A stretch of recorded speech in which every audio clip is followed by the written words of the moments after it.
하나 둘. 네, 반갑습니다. 네, 귀한 찬송 감사합니다. 같이 기도드리고 하나님 말씀을 같이 상고하도록 하겠습니다. 사랑과 은혜가 풍성하신 우리 주 아버지 하나님, 정말 감사드립니다. 죄악 가운데 태어나 죄를 물먹듯 먹고 마시며 하나님의 진노의 심판을 받을 수밖에 없었던 비참한 운명에서 우리를 구원해 주시고 하나님의 자녀 삼아 주시고 영원한 천국의 소망을 허락해 주신 것 감사합니다. 우리를 고아처럼 버려두지 않으시고 우리 가운데 성령으로 늘 함께 하시고 또 우리를 교회 안에 두셔서 가장 거룩하고 귀한 사명을, 영혼을 건지는 사명을 맡겨주신 것 감사합니다. 우리에게 맡겨주신 귀한 사명 잘 감당하고 주님 앞에 기쁨과 영광 중에 설 수 있도록 인도하여 주시옵소서. 오늘 주일을 맞이해서 하나님의 말씀과 성도와의 교제를 사모하여 이렇게 교회 앞에 나왔습니다. 하나님께서 귀한 말씀으로 우리 마음을 채워주시고 또 풍성한 교제로 또 마음을 새롭게 해주시기를 기도합니다. 여러 가지 사정으로 이 자리에 참석지 못한 형제 자매님들, 어떠한 형편에 있든지 주님께서 돌봐주시고 다음에는 우리와 함께 할 수 있도록 모든 여건을 허락하여 주시옵소서. 오늘 말씀의 시종을 아버지 하나님께 맡기고 의지합니다. 언제나 우리를 사랑하시는 예수님의 이름으로 기도드렸습니다. 아멘. 오늘 이사야 38장 말씀을 같이 보시겠습니다. 구약성경 이사야 38장입니다.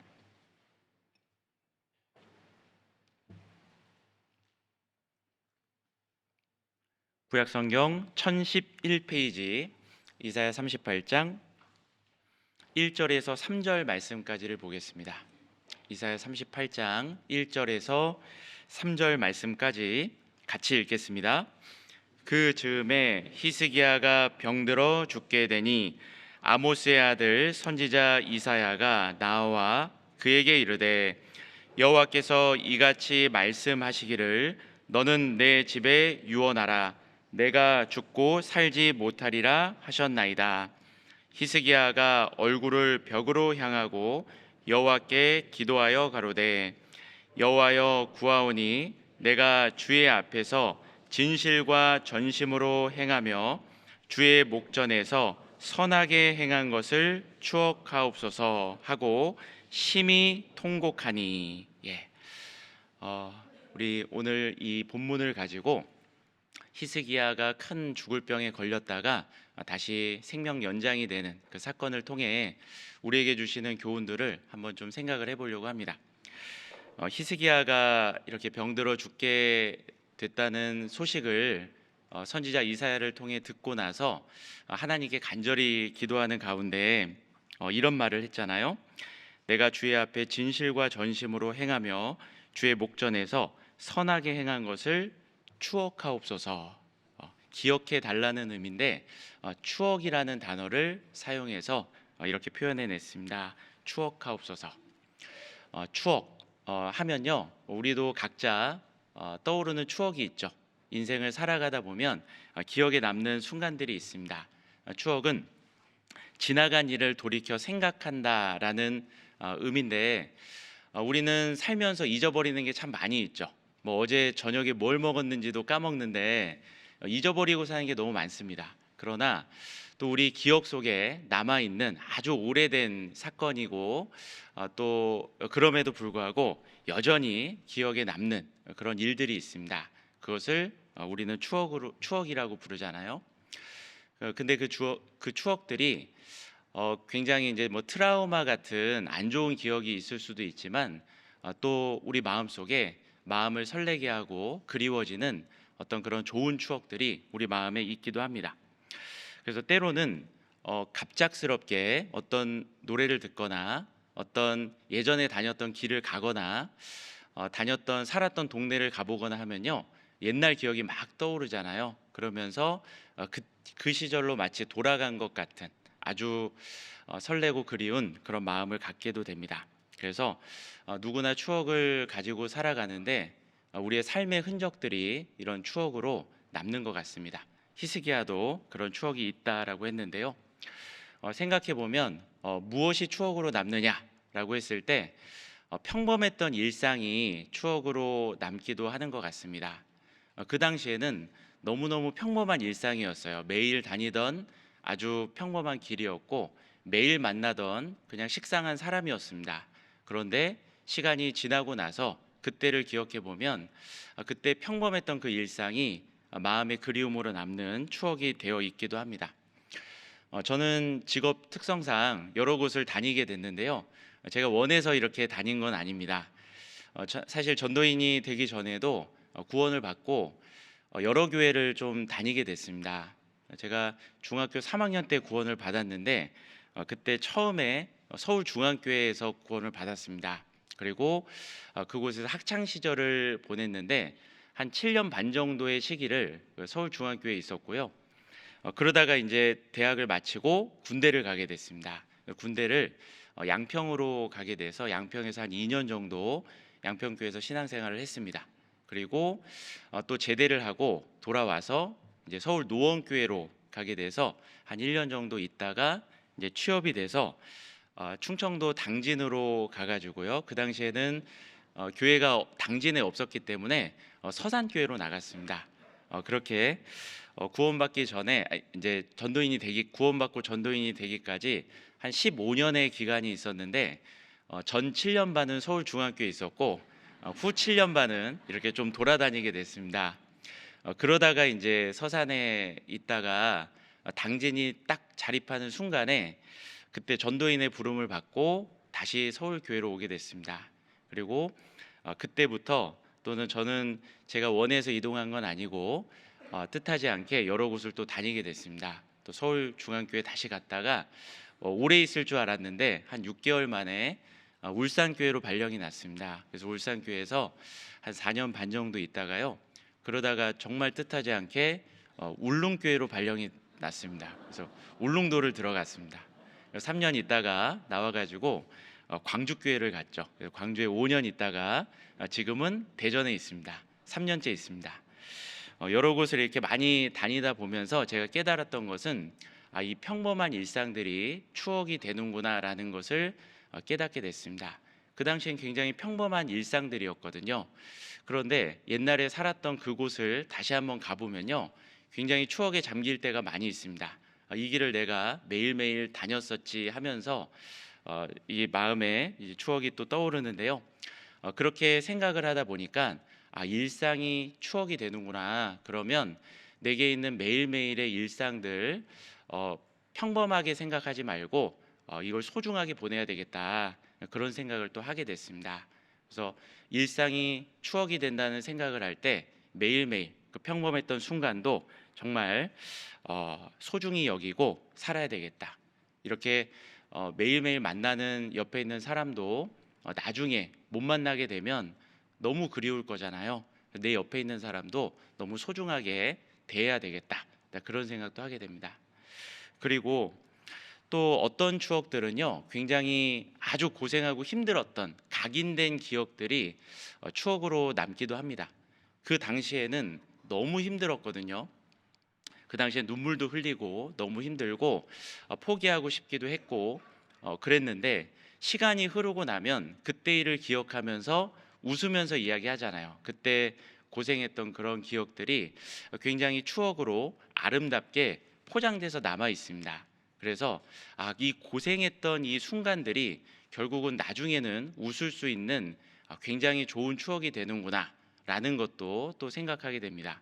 그렇기 때문에 우리가 당하는 여러 가지 어려움과 고난들도 우리는 당시에는 힘들지만 결국 후일에는 웃을 수 있겠다 생각하면서 당시에 겪고 있는 그런 어려움도 우리가 또 능히 견딜 수 있을 거라 생각을 합니다.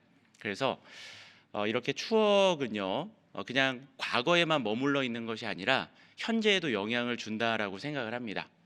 어떤 분들은 추억에만 머물러 사는 사람이 있잖아요. 그래서 라떼는 하면서 커피 라떼를 좋아하시는 것 같은데 나 때는 이렇다 하면서 과거의 추억만을 기억하고 먹고 살고 그리고 내가 왕년에는 이랬는데 하면서 옛날만을 그냥 추억하고 사는 경우가 있는데 사실 추억은 그냥 과거로만 머물지 않고 그것이 결국은 평범한 일상이 추억이 되고 고생했던 일들이 추억으로 남으니까 내가 지금 겪고 있는 평범한 하루하루 그리고 겪게 되는 고생스러운 일들도 능히 감당할 수 있는 또 새로운 힘이 되어주기도 합니다.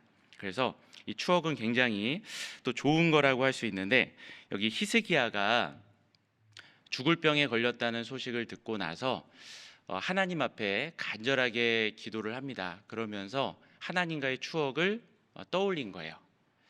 우리도 죽음의 순간에 그 짧은 찰나의 순간에 내 지나간 과거의 삶이 한순간에 펼쳐진다 그러잖아요. 아마 히스기야도 죽음을 선고받고 과거에 내가 지금까지 살아왔던 그런 기억들 다시 한번 되짚어 봤을 겁니다. 그리고 하나님께 생명 연장을 기도하면서 그런 소중한 추억을 꺼내 들었죠. 그래서 옛 추억을 생각해서라도 저의 기도를 꼭 들어달라고 하면서 그 추억을 소환해 냈습니다. 그 내용을 우리가 이제 좀 보고 있는데요. 먼저 우리가 한번 이렇게 생각해 보고 싶은 것은 이 히스기야가 이게 죽을 병에 이제 걸린 상황이거든요. 그리고 그때 하나님께 간절히 기도합니다. 사실 히스기야는 굉장히 선한 왕으로 평가받고 있는 왕이잖아요. 이스라엘이 통일 왕국에서 분열된 이후에 북이스라엘과 남유다에 여러 왕들이 있었습니다. 북이스라엘의 19명의 왕들은 모두 악한 왕이었고요. 그래서 결국은 아수르에 의해서 망하게 됩니다. 근데 남유다의 20명의 왕 중에 그래도 선한 왕이라고 평가받는 왕은 8명이 있습니다. 그 중에도 더욱더 종교개혁을 일으키고 하나님 앞에 정말 선하다고 평가받는 4대의 선왕이 있는데 그 중에 한 사람이 히스기야입니다. 우리가 아마 이름은 기억이 날 겁니다. 아사 왕, 여호사밧 왕, 히스기야 왕, 그리고 요시야 왕. 이 4명의 왕이 남유다의 4대 선한 왕으로 평가받을 수 있는데 그 중에 한 사람이 히스기야였어요.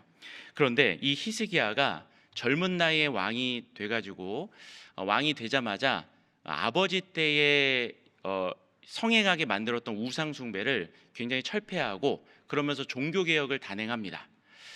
빠른 시간에 종교 개혁을 단행하고 그리고 하나님 앞에 이렇게 바르게 살아가고 있었는데 그런데 죽을 병에 갑작스럽게 걸리게 된 거죠. 이때 히스기야의 나이가 굉장히 젊었습니다. 여기는 잠깐 잡아두시고요. 역대하 29장을 한번 보겠습니다. 역대하 29장. 히스기야에 대해서 잠깐 좀 생각을 해보겠습니다. 역대하 29장.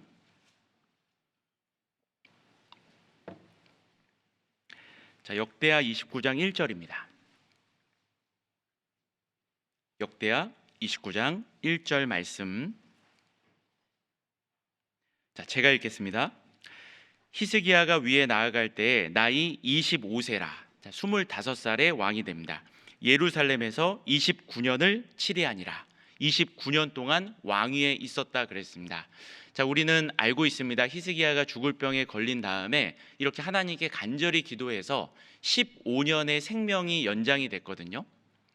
그러니까 히스기야가 왕이 된 기간이 29년이었는데 그 중에 15년은 연장받은 기간이에요. 그러니까 왕이 된 지 14년째에 병이 들었던 겁니다. 왕이 된 지 14년째. 그러면 25세에 왕이 됐다가 14년이 흘렀으니까 히스기야의 나이가 그때 병이 들렸을 때 나이가 몇 살일까요? 25 더하기 14. 예, 그러면 39. 예, 어떻게 보면 40도 못 된 아주 젊은 나이였습니다. 여기 앞에서 보니까 여기 다들 40대 넘으시는 분 안 보이시는 것 같은데 히스기야가 이렇게 40도 못 되는 39살의 젊은 나이에 이렇게 죽을 병에 걸렸던 거죠. 그것도 히스기야가 뭘 잘못해서 병이 걸린 것이 아닙니다. 히스기야는 왕이 된 이후에 정말 성실하게 정직하게 하나님 앞에 바르게 살았거든요. 우리가 여기서 한번 생각해 봐야 될 것은요. 바르게 살아가는 그리스도인도 병이 걸릴 수 있을까요, 없을까요? 병이 걸릴 수 있습니다. 우리가 구원받고 바르게 사는 중에도 사고도 당할 수도 있고 병도 걸릴 수도 있죠. 그런데 어떤 경우에 어떤 분이 사고를 당하거나 병에 걸렸습니다. 그러면 위문하러 갔다가 슬쩍 이렇게 말하기도 하죠. 솔직히 말해봐. 내 뭐 잘못했냐고. 이렇게 마치 뭘 잘못해서 징계받은 것처럼 우리가 장난스럽게 말하기도 합니다. 뭐 장난은 웃고 넘길 수 있죠. 그런데 정말 진지하게 어떤 질병이나 사고를 모두 다 징계라고 생각하는 것은 굉장히 섣부른 판단이라고 할 수 있습니다. 욥의 세 친구들이 그러했잖아요. 욥의 그 어려움과 공경을 보고 세 친구들이 와서 이건 틀림없이 징계다라고 섣부른 판단을 한 겁니다. 그리고 잘못된 조언들을 계속 했던 거잖아요.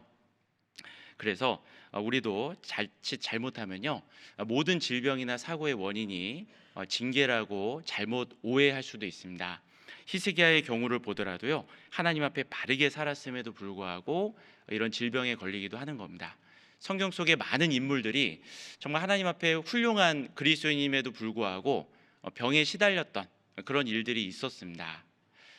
예를 들어보면 디모데 같은 경우죠. 디모데는 어린 나이에 바울을 통해 구원을 받고 바울에게 이제 선택이 돼서 전도 여행을 함께 따라다니면서 바울의 정말 평생의 동역자, 바울에게 있어서는 영적인 아들과 같은 존재로 귀하게 쓰임 받은 인물이었습니다. 그러나 그 디모데에게도 질병이 있었죠. 여기 잠깐 찾아보겠습니다. 디모데전서 5장입니다. 디모데전서 5장. 디모데전서 5장 23절입니다. 디모데전서 5장 23절. 그 훌륭한 신앙인 디모데도 이런 질병이 있었던 겁니다. 디모데전서 5장 23절.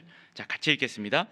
이제부터는 물만 마시지 말고 내 비위와 자주 나는 병을 인하여 포도주를 조금씩 쓰라. 자, 어떤 분은 이 말씀을 보고 성경에 이렇게 포도주 먹어도 된다 하지 않았냐 하면서 술 마시는 것을 정당화하기도 하는데요. 이것은 그렇지 않습니다.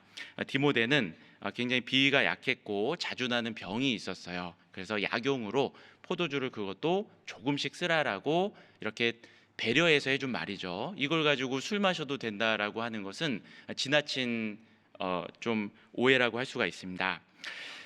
디모데도 이렇게 비위가 약했고 자주 나는 병이 있었죠. 하나님의 일꾼, 선한 일꾼이었고 주님의 그 일을 그렇게 충성스럽게 했음에도 불구하고 이런 질병들이 있었던 겁니다.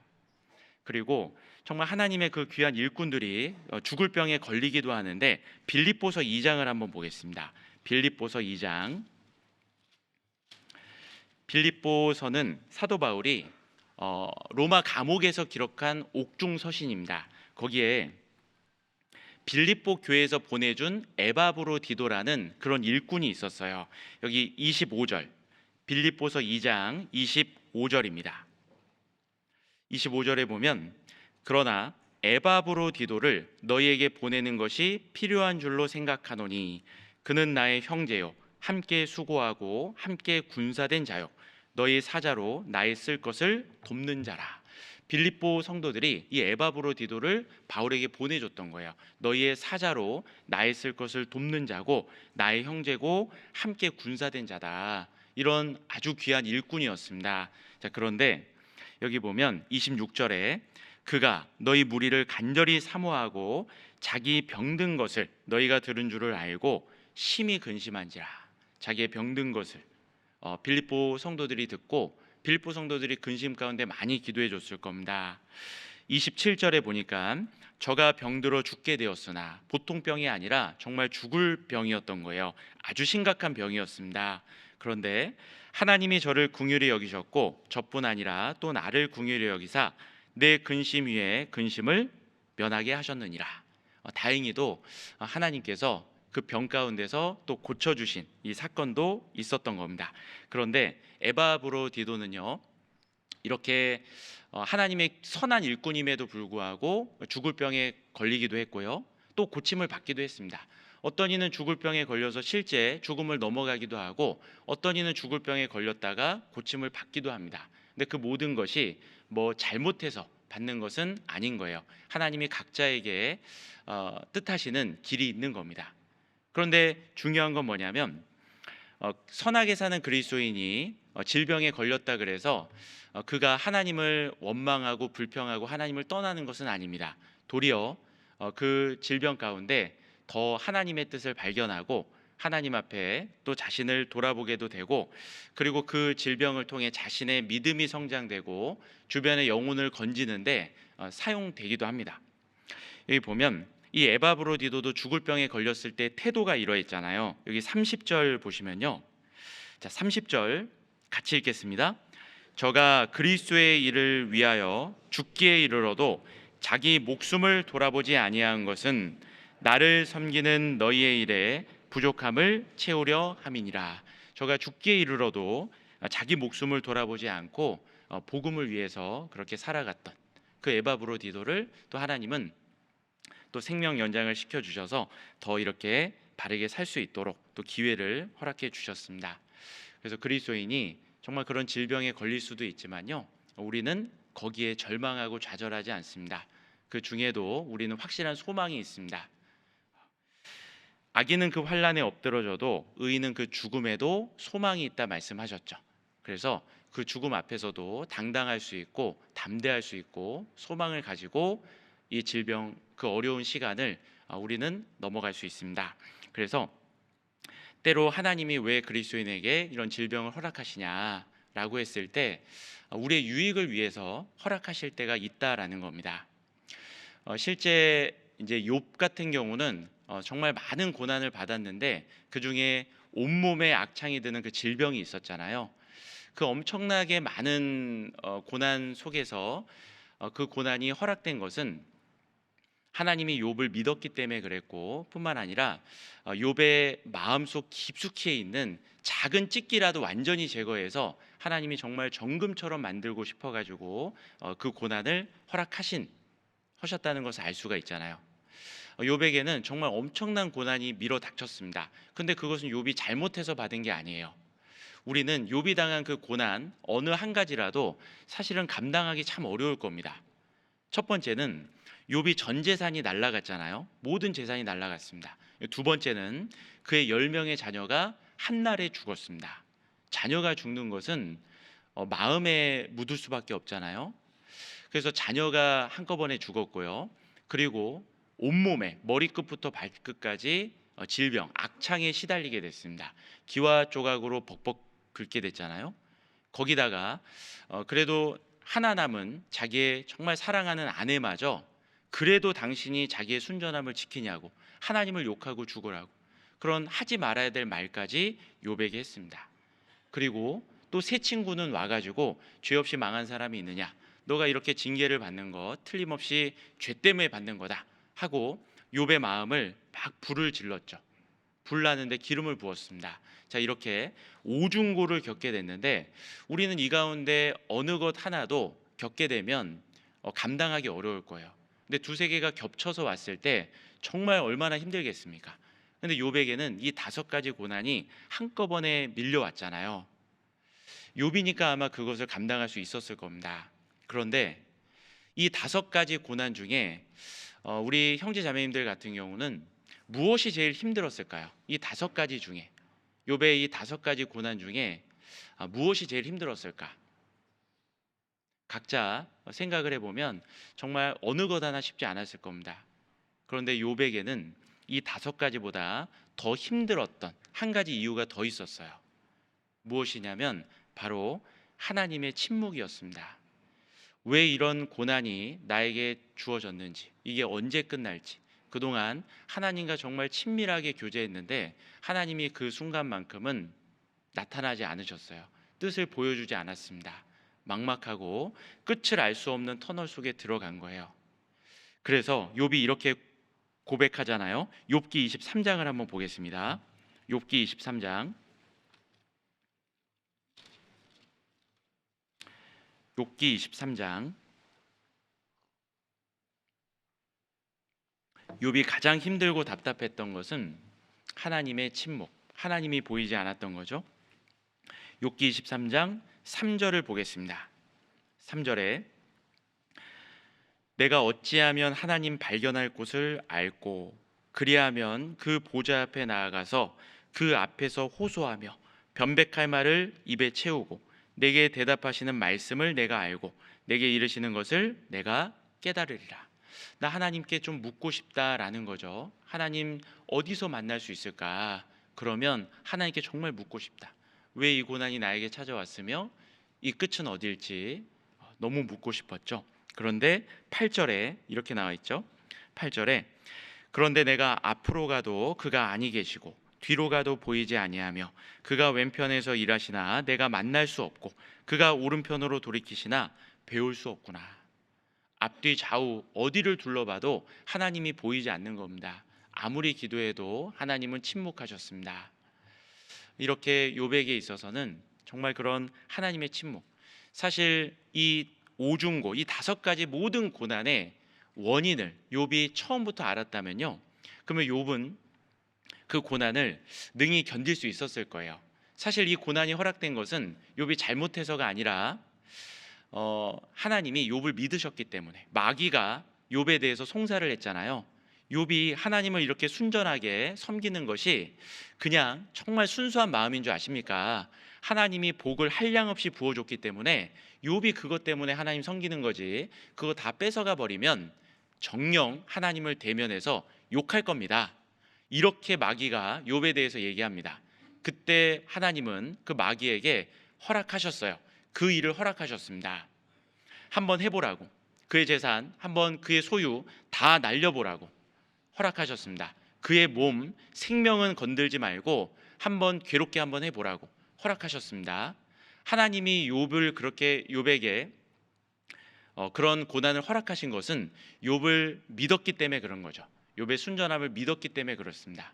만약에 하나님이 처음부터 고난의 시작 때부터 욥아, 마귀가 이러이러 해가지고 너에게 이런 고난이 잠시 올 거다. 그렇지만 이거는 내가 너를 믿기 때문에 이런 고난이 허락된 것이고 나중에 끝날에 가면 모든 것이 완벽하게 다 회복이 될 거다. 2배로 넘치도록 회복이 될 거다. 그 끝과 결과를 모두 다 알려줬다면 욥은 그 고난 속에서도 그래도 이렇게 큰 위로를 받고 힘있게 그 시간을 보낼 수도 있었을 겁니다. 그런데 욥에게는 그런 정보가 하나도 없었어요. 욥은 하나님의 침묵 속에서 그 고난을 오롯이 견뎌야 했던 겁니다. 근데 하나님이 그 고난을 허락하신 것, 욥이 잘못해서가 아니었죠. 23장 10절입니다. 23장 10절 같이 읽겠습니다. 나의 가는 길을 오직 그가 아시나니 그가 나를 단련하신 후에는 내가 정금같이 나오리라. 그가 나를 단련하신 후에는 내가 정금같이 나오리라. 지금은 하나님의 뜻이 보이지 않고 알 수는 없지만 욥은 믿고 가는 거예요. 하나님이 내가 나에게 대답해 주지 않을 뿐이지 나의 가는 길은 하나님이 다 알고 계신다. 그리고 지금은 단련의 기간이고 나중에 정금같이 나올 거다. 하나님이 알려주셔서가 아니라 욥은 그것을 믿음으로 그 과정을 통과할 수 있었던 겁니다. 그리고 나중에 정말 정금 같은 신앙을 갖게 되었죠. 우리의 유익을 위해서 그 고난이 허락될 때가 있습니다. 예수님이 사랑하시는 사람 중에 나사로라는 사람이 있었습니다. 그의 누이 마리아와 마르다, 이 3남매를 예수님이 본래 사랑하셨다 그랬어요. 그런데 그 나사로가 큰 병에 걸렸습니다. 그리고 그게 죽을 병이었고 실제 죽었습니다. 그런데 그 병에 걸려서 그 죽은 나사로를 예수님이 살려주시죠. 그런 사건을 통해서도 나사로가 죽을 병에 걸렸던 그 사건을 통해서도요, 나사로가 뭘 잘못해서 병에 걸렸던 것은 아닙니다. 예수님은 말씀하십니다. 그 병을 통해 하나님이 영광을 받으실 거라고. 요한복음 11장을 한번 보겠습니다. 요한복음 11장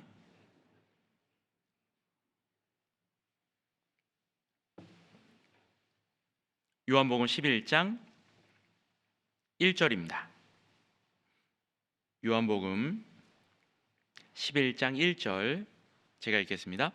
어떤 병든 자가 있으니 이는 마리아와 그 형제 마르다의 촌 베다니에 사는 나사로라. 이 마리아는 향유를 주께 붓고 머리털로 주의 발을 씻기던 자요 병든 나사로는 그의 오라비러라. 이에 그 누이들이 예수께 사람을 보내어 가로되 주여 보시옵소서 사랑하시는 자가 병들었나이다 하니. 자, 죽을 병에 걸렸습니다. 실제 이틀을 더 유하시는 순간 나사로는 죽게 됩니다. 그런데 예수님은 그 병에 대해서 이렇게 말씀하시죠. 4절 같이 읽겠습니다. 예수께서 들으시고 가라사대 이 병은 죽을 병이 아니라 하나님의 영광을 위함이요 하나님의 아들로 이를 인하여 영광을 얻게 하려 함이라 하시더라. 실제로 예수님이 이 병 때문에 죽은 나사로를 살리심으로 하나님과 예수님에게 큰 영광이 돌아갔습니다. 그래서 예수님이 당장 가셨으면 병 걸린 나사로를 살렸겠지만 예수님이 나사로가 죽을 때까지 기다렸다가 가심으로 말미암아 이제 병든 나사로를 살린 게 아니라 죽은 나사로를 살려주신 거죠. 그래서 하나님과 예수님에게 정말 그 큰 영광이 돌아갔고 그로 말미암아 많은 사람들의 믿음이 아주 성장한 것을 볼 수가 있습니다. 여기 42절도 한번 보시면요. 예수님이 나사로를 살릴 때 이렇게 기도합니다. 42절에 항상 내 말을 들으시는 줄을 내가 알았나이다. 그러나 이 말씀 하옵는 것은 둘러선 무리를 위함이니 곧 아버지께서 나를 보내신 것을 저희로 믿게 하려 함이니라. 그래서 저희로 믿게 하려 함이니라. 마리아와 마르담도 이 사건을 통해 예수님에 대해서 더 큰 믿음이 생겼을 거예요. 예수님은 어떤 병도 고칠 수 있는 분이다. 그 믿음에서 예수님은 죽은 사람도 살릴 수 있는 분이다. 예수님에 대한 믿음이 커졌죠. 그리고 나사로 까닭에 많은 사람이 또 예수님을 믿게 됐습니다. 그래서 하나님과 예수님에게 큰 영광이 돌아가게 됐죠. 그래서 이 질병을 통해 하나님의 영광이 드러나기도 합니다. 또 우리에게 질병을 허락하심으로 말미암아 우리를 더욱더 겸손하게 만들어 주기도 하죠. 그 위대한 사도 바울도 하나님과 복음을 위해서 그 사명을 위해서 목숨을 걸고 그렇게 수많은 복음을 전하면서 많은 영혼을 건지고 교회를 세웠던 그 사도 바울도요 큰 질병이 있었잖아요. 그 질병에 대해서 사도 바울이 굉장히 괴로웠기 때문에 이것 좀 없애달라고 3번이나 기도를 했다 그랬습니다. 여기 고린도후서 12장입니다. 고린도후서 12장. 고린도후서 12장.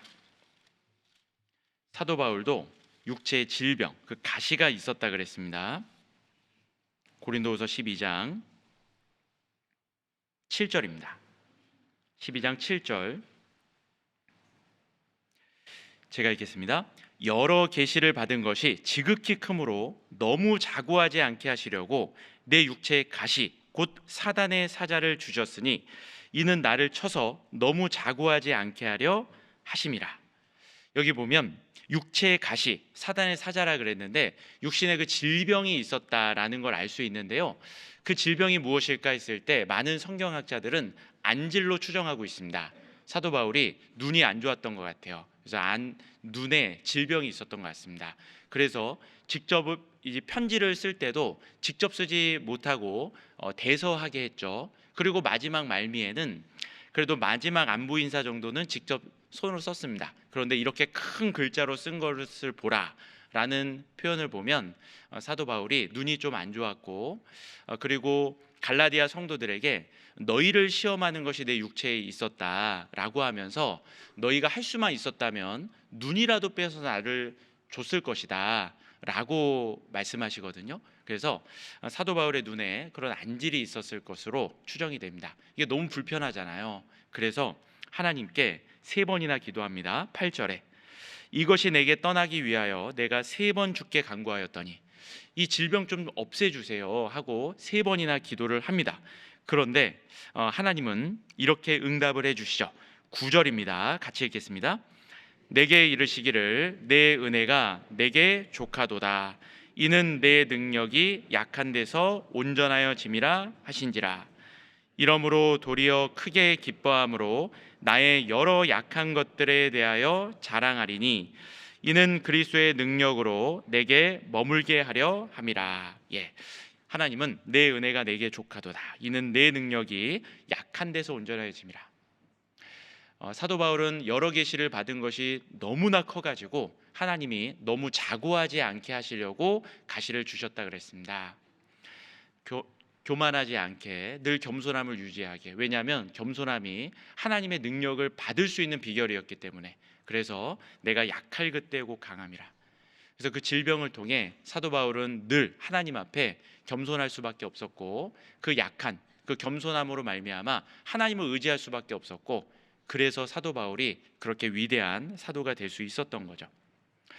요즘 우리 시대에 수많은 질병들이 많이 창궐하고 있습니다. 그리스도인이라고 해서 예외가 아니고 크고 작은 병에 걸릴 수 있습니다. 그런데 그 병이 잘못해서 받는 것이 아니라 하나님이 우리의 유익을 위해서, 하나님의 더 큰 뜻을 위해서 우리에게 허락될 수도 있었다는 것. 히스기야에게 그런 질병이 딱 걸리게 된 겁니다. 그런데 히스기야는 이제 곧 죽는다는 소식을 듣고 이렇게 죽고 싶지는 않았던 것 같습니다. 그래서 하나님께 간절히 기도하는데, 우리 같이 읽었던 이사야 38장을 한번 다시 보겠습니다. 이사야 38장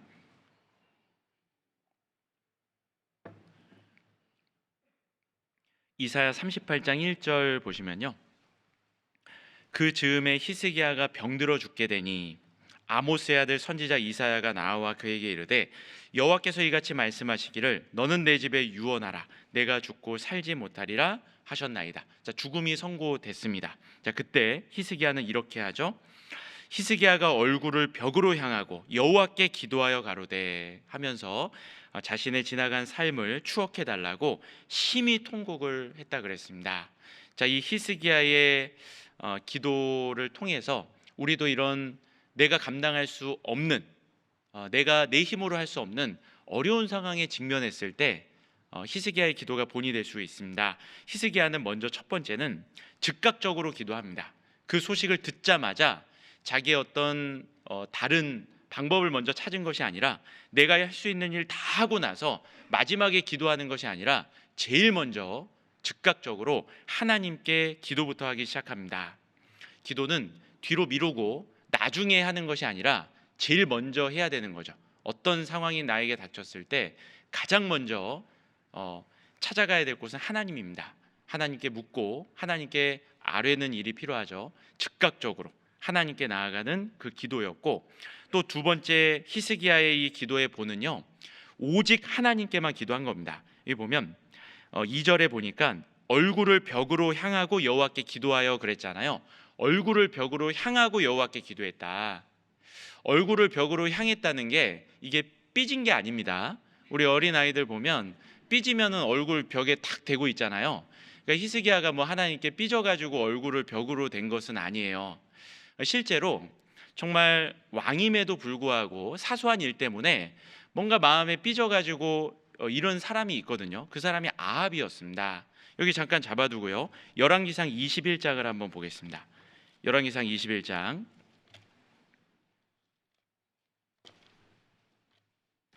열왕기상 21장에 보면 아합이 왕궁 옆에 있는 나봇의 포도원을 탐냈어요. 열왕기상 21장입니다. 21장 1절에 보면요, 그 후에 이 일이 있으니라. 이스라엘 사람 나봇이 이스라엘의 포도원이 있어 사마리아 왕 아합의 궁에 가깝더니 아합이 나봇에게 일러 가로되, 내 포도원이 내 궁 곁에 가까이 있으니 내게 주어 나물밭을 삼게 하라. 내가 그 대신에 그보다 더 아름다운 포도원을 내게 줄 것이요, 만일 합의하면 그 값을 돈으로 내게 주리라. 그래서 이 나봇에게 포도원 좀 달라고 했습니다. 내가 보상을 해줄 테니까 주라고. 그런데 나봇이 안 된다라고 얘기한 거예요. 우리 조상들의 땅을 드릴 수는 없습니다. 그러니까 아합이 이렇게 하잖아요. 4절에 이스라엘 사람 나봇이 아합에게 대답하여 이르기를, 내 조상의 유업을 왕께 줄 수 없다 함을 인하여 아합이 근심하고 답답하여 궁으로 돌아와서 침상에 누워 얼굴을 돌이키고 식사를 아니하니. 이게 삐진 거죠. 예. 그 히스기야는 삐진 게 아니었습니다. 그래서 침상에 누워 얼굴을 돌이키고 밥도 안 먹고, 그러니까 이제 이런 모습을 보고 그 아내 이세벨이 참 한심했던 거죠. 왕이 채통도 없이 이런 사소한 일 가지고 그러냐고. 그 이세벨에게는 이게 아무런 문제가 안 됐습니다. 그 땅을, 그 나봇을 죽이고 그 땅을 빼앗으면 되지, 왕이 그 권력을 가지고 지금 뭐 하고 있냐고 하면서 이세벨이 이렇게 하잖아요. 7절에 그 아내 이세벨이 저에게 이르되 왕이 이제 이스라엘 나라를 다스리나이까? 당신이 이래도 왕입니까? 일어나 식사를 하시고 마음을 즐겁게 하소서. 내가 이스라엘 사람 나봇의 포도원을 왕께 드리리이다 하고, 왕이 그 권능을 가지고 그 능력 가지고 뭐 포도원 줘라, 내가 갚아주겠다 막 사정하고 안 된다 하니까 삐져 있고, 이게 무슨 왕이냐고. 이세벨은 결국은 거짓 증인을 세워서 나봇을 죽이고 그 포도원을 뺏어서 줍니다. 아주 악한 여인이었죠. 어쨌든 이렇게 이제 아합이 이런 게 이제 삐진 건데, 히스기야가 얼굴을 벽으로 향했다라는 것은요, 다른 데 눈 돌리지 않고 하나님께만 기도하겠다라는 그 마음의 다짐과 표현이었던 거예요. 그래서 얼굴을 벽으로 향하고 내가 오직 하나님께만 구하겠다. 자, 보면 히스기야는 죽음 앞에서 이 어떤 의원이나 사람이나 우상에 기댔던 것이 아닙니다. 선한 왕으로 평가받고 있는 아사 왕도요, 그의 말년에 발에 병이 걸렸습니다. 그래서 그 병 때문에 죽게 되거든요. 근데 그 아사 왕이 병에 걸렸을 때 이 히스기야처럼 오직 하나님께만 기도했던 것이 아니었습니다. 그 말년이 좀 아사 왕도 아쉬운 측면이 있는데, 병에 들었을 때 이제 하나님께 나아가지 않고 의원들을 찾게 되죠. 역대하 16장입니다. 역대하 16장. 아사와 비교해 봤을 때 히스기야가 즉각적으로 하나님께만 기도했던 이 모습은 아주 본받을 만했던 겁니다. 역대하 16장 12절입니다. 역대하 16장 12절. 아사가 왕이 된 지 39년에 그 발에 병들어 심히 중하나 병이 있을 때에 저가 여호와께 구하지 아니하고 의원들에게 구하였더라. 여호와께 구하지 아니하고 의원들에게 구하였더라. 이게 문제죠. 병원 가지 말라는 게 아닙니다. 우리가 병들었을 때 병원 가야죠. 치료 받아야죠. 그런데 여호와께 구하지 아니하고 사람에게만 의지했던 거죠. 먼저 하나님께 기도하고 또 치료를 적당하게 잘 받는 것이 필요합니다. 그 치료의 손길까지도 하나님이 사용하시는 거잖아요. 그런데 이 아사는 여호와께 구하지 아니하고 의원들에게만 구합니다. 심지어 북이스라엘의 아하시아 왕은요, 이 병들었을 때 우상에게 찾아가서 구합니다. 여기 열왕기 하 1장을 한번 보겠습니다. 열왕기 하 1장, 열왕기 하 1장입니다. 2절입니다. 열왕기하 1장 2절. 북이스라엘의 아하시아 왕이었는데요, 아하시아가 사마리아에 있는 그 다락 난간에서 떨어져 병들매 사자를 보내며 저희더러 이르되 가서 에그론의 신 바알세붑에게 이 병이 낫겠냐 물어보라 하니라. 우상에게 물어보죠. 그때 엘리야를 통해서 하나님이 응답해 주십니다. 3절이죠. 여호와의 사자가 디셉 사람 엘리야에게 이르시되 너는 일어나 올라가서 사마리아 왕의 사자를 만나서 저에게 이르기를 이스라엘에 하나님이 없어서 너희가 에그론의 신 바알세붑에게 물으러 가느냐. 그러므로 여호와의 말씀이 내가 올라간 침상에서 내려오지 못할지라 내가 반드시 죽으리라 하셨다 하라. 엘리야가 이에 가니라. 보면 이 아하시아는 우상에게 묻죠. 하나님은 엘리야를 통해서 이스라엘에 하나님이 없어서 그 헛된 우상에게 물으러 가느냐고. 아합도 여호와께 부탁하지 않고 의원들을 찾았습니다. 아하시아도 하나님께 묻지 않고 우상에게 물으러 가죠. 그런데 여기 히스기야는요, 병들었다는 소식을 듣고 천지 만물의 창조주, 이 병을 능히 고칠 수 있으신 그 하나님께 즉각적으로 오직 하나님께만 나아가서 심히 통곡하며 기도했습니다. 눈물을 흘리면서 기도했죠. 진실함과 간절함을 담아가지고 하나님께 기도합니다. 자, 히스기야가 왜 이렇게 죽는다는 소식을 듣고 유언하라, 이제 죽을 것이다 라고 했을 때 예 알겠습니다 하고 유언하고 생을 마무리할 수도 있었는데 히스기야는 왜 그러지 않고 조금 더 살게 해달라고 자신의 생명 연장을 위해서 이렇게 간절하게 기도했을까요? 히스기야는 왜 이렇게 살고 싶어 했을까요? 그 히스기야가 우리가 서두에 말씀드렸다시피 그의 나이가 39, 왕이 된 지 14년, 아직 앞날이 창창하고 많은 계획들도 있었을 겁니다. 그리고 또 히스기야에게는 아직 후사가 없었어요. 대를 이을 왕이 없었고요. 그 왕자가 없었고, 그리고 히스기야 때에 북이스라엘이 아수르에 멸망을 합니다. 그리고 그 북이스라엘은 이제 남유다까지 위협하고 조롱하고 있는 거예요. 성경을 보면 성경의 순서는 아수르가 남유다를 그렇게 위협하다가 결국은 하나님의 능력으로 18만 5천 명이 아수르 군대가 갑작스럽게 죽는 그 사건이 벌어지거든요. 그 사건 이후에 성경 순서는 그 이후에 히스기야가 병들었다는 내용이 기록되어 있습니다. 그런데 또 다른 많은 성경학자들은 성경에 기록된 순서는 그렇지만 실제 사건의 순서는 히스기야가 병들었다가 죽게 되는 그 죽을 병에 걸린 사건이 먼저 있었고, 그리고 병이 낫고 나서 그 아수르 18만 5천 명의 대군이 결국은 멸망하는 그 사건이 그 이후에 있었다라고 보기도 합니다.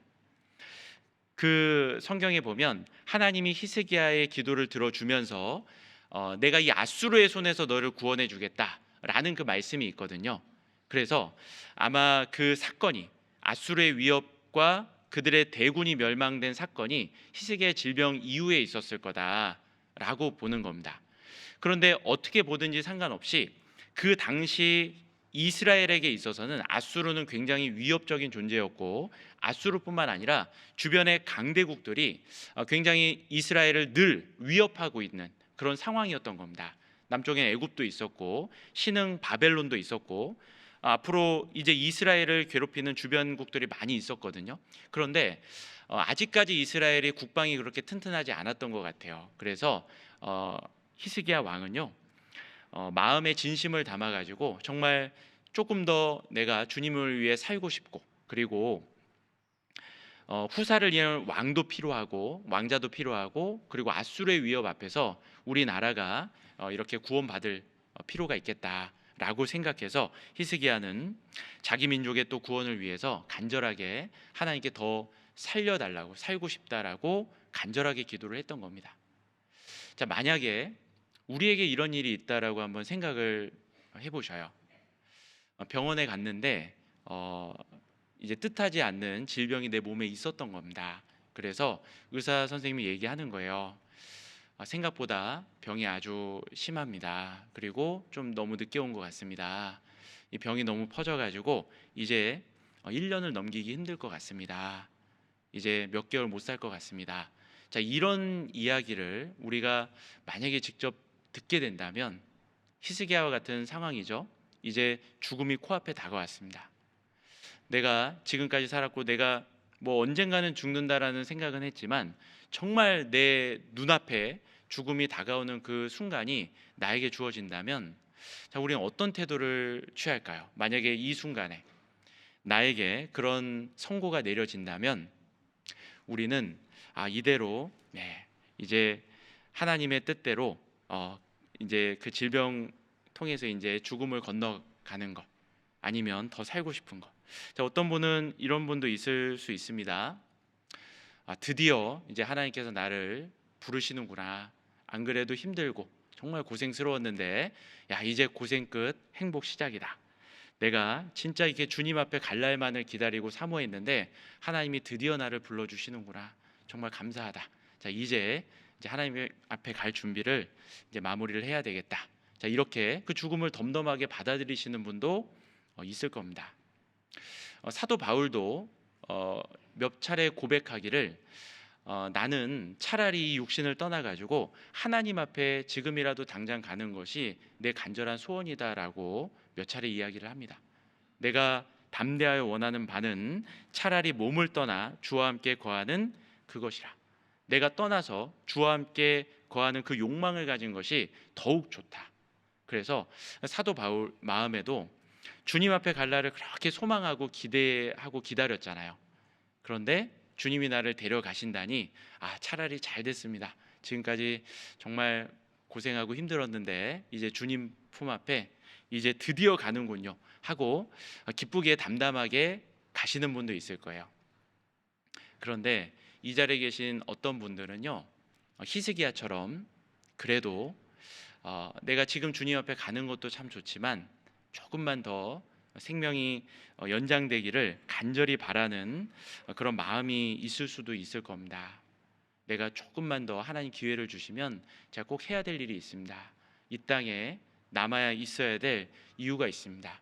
조금만 더 기회를 주시면 안 되겠습니까? 우리 마음에 그런 마음이 올라올 수도 있죠. 그런데 우리는 그러면 왜 이 땅에 더 살고 싶은 겁니까? 만약에 죽음이 나에게 내 눈앞에 다가온다 했을 때 우리 마음속에 어떤 분은 좀 더 살았으면 좋겠습니다 라고 말하는데 왜 더 살고 싶을까요? 이 세상에 대한 미련 때문은 아니죠. 이 세상에 내가 못 누려본 것들 더 누리고 가고 싶어서 그런 건 아닐 겁니다. 뭐 어, 냉장고에 맛있게 담가둔 김치 먹으려고 더 남고 싶은 건 아니죠. 제가 한번 조모임 가가지고 가끔 유한 목사님 그런 얘기 하시잖아요. 그래서 저도 이 땅에 우리가 왜 살고 싶냐고 뭐 김치 먹으려고요. 그랬더니 그 어떤 어르신 한 분이 비웃으시면서 김치 같은 소리 하고 있네 그러더라고요. 그래서 제가 상처를 받았습니다. 예, 뭐 김치 때문에 남는 건 아니죠. 우리가 이 땅에서 그동안 수고하고 열심히 내가 안 먹고 안 입고 열심히 모아놨는데 그것 좀 더 누리고 살고 싶어서 이 땅에 더 남고 싶습니까? 그런 건 절대 아니잖아요. 우리 마음속에 아마 이런 마음이 있을 겁니다. 주님 앞에 내가 주님을 위해서 산다고 살았지만 참 후회되는 일이 많잖아요. 내가 구원받고 주님의 은혜 너무 감사했고 그래서 보답하려고 많은 일을 했을 겁니다. 그런 일들이 또 우리에게도 다 추억으로 남아 있을 거예요.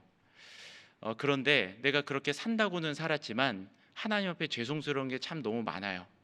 조금만 더 부지런할 수 있었고 좀 더 일할 수 있었는데 그런데 내가 내 게으름이나 어떤 육신의 정욕으로 인해서 그러지 못했던 일들이 참 많이 있습니다. 그래서 주님께 받은 은혜를 조금이라도 더 보답하고 가고 싶다. 주님께서는 나에게 그렇게 큰 은혜를 베풀어 주셨는데 내가 정말 하나님이 더 살 수 있는 기회를 주신다면 진짜 후회 없이 한번 제대로 살아보고 싶다. 하나님께 그동안은 이에 초 같고 눈의 연기처럼 하나님 마음을 아프게 해드렸던 그 순간들이 참 많았는데 이제 기회를 주시면 진짜 이제 하나님의 얼굴에 미소를 띄워드리고 추수하는 날 얼음 냉수처럼 주님의 마음 한번 시원케 해드리는 그런 삶을 한번 살아보고 싶다.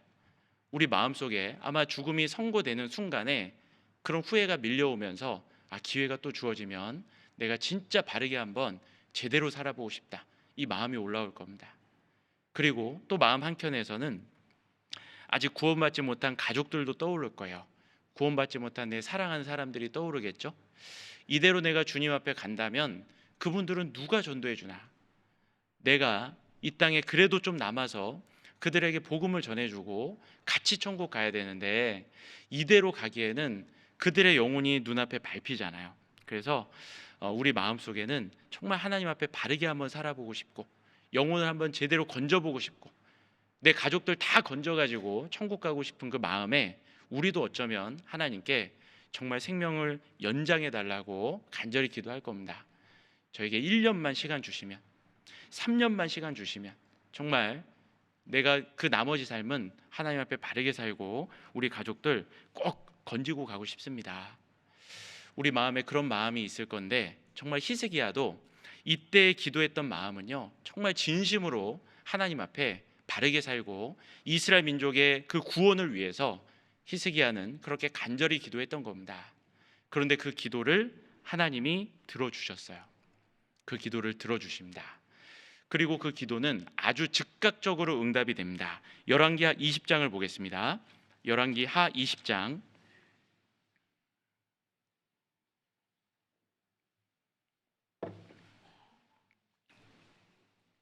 열왕기하 20장 4절을 보겠습니다. 자, 히스기야가 하나님 앞에 간절히 기도하고요. 그런데 그 이사야 선지자에게 하나님의 응답이 내려옵니다. 4절에 이사야가 성읍 가운데까지도 이르기 전에 여호와의 말씀이 저에게 임하여 가라사대. 히스기야가 왕궁에 들어가서 왕에게 이제 죽음을 선고하고 난 다음에 왕궁에서 나와가지고 성읍을 통과해서 가고 있었습니다. 근데 성읍 가운데까지도 가기 전에 하나님이 그 이사야를 통해서 보내주신 그 메시지를 바로 번복하셨어요. 히스기야의 기도를 듣고 바로 응답해 주셨습니다. 여기 5절 보시면 너는 돌아가서 내 백성의 주권자 히스기야에게 이르기를 왕의 조상 다윗의 하나님 여호와의 말씀이 내가 내 기도를 들었고 내 눈물을 보았노라. 내가 너를 낫게 하리니 내가 3일 만에 여호와의 전에 올라가겠고 내가 내 날을 15년을 더할 것이며 내가 너와 이 성을 아수르 왕의 손에서 구원하고 내가 나를 위하고 또 내 종 다윗을 위함으로 이 성을 보호하리라 하셨다 하라 하셨더라. 즉각적으로 그 기도가 응답이 됐습니다. 히스기야의 그 진심 어린 간절한 통곡의 기도 하나님이 들어주셨어요. 하나님은 내가 내 기도를 들었고 내 눈물을 보았노라. 하나님은 우리의 기도를 들어주십니다. 우리의 눈물을 보고 계십니다. 우리의 눈물을 주의 병에 담아놓고 계신 거예요. 우리의 간절한 기도 때로는 즉각적으로 이렇게 응답될 때도 있지만 눈물 골짜기를 통과해야 될 때도 있습니다. 수많은 시간이 흘러가지고 나중에 응답될 수도 있어요. 그러나 하나님은 여전히 내 기도를 듣고 계시고 내 눈물을 보고 계십니다. 그리고 때가 되면 반드시 이루어 주실 거예요. 히스기야의 이 통곡의 기도, 이 진심 어린 기도, 우리도 보면 자녀를 키우다 보면 어린아이가 울잖아요. 어린아이가 울면 엄마는 당장에 달려갑니다. 그런데 이제 시간이 지나면 어느 정도 엄마도 요령이 생겨요. 이 아이가 가짜로 우는 건지 진짜 급해서 우는 건지 가짜 울음과 진짜 울음을 구분할 수 있습니까? 없습니까? 우리 엄마들 구분할 수 있잖아요. 나중에 요령이 생기면 이 아이가 가짜로 울면요, 나중에 가도 되겠다 이렇게 이제 좀 놔두기도 합니다. 그런데 막 진짜로 울잖아요. 진짜로 막 자지러지게 울고 그러면요, 엄마는 모든 것 다 던져놓고 당장에 뛰어 달려갑니다. 정말 하나님이 우리의 그 간절한 기도, 진심 어린 기도, 그 기도를 들어주십니다. 내가 내 기도를 들었고 내 눈물을 보았노라.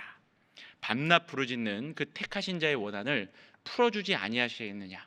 속히 그 원한을 풀어주시리라. 하나님이 그 기도를 들으시고 응답해 주십니다.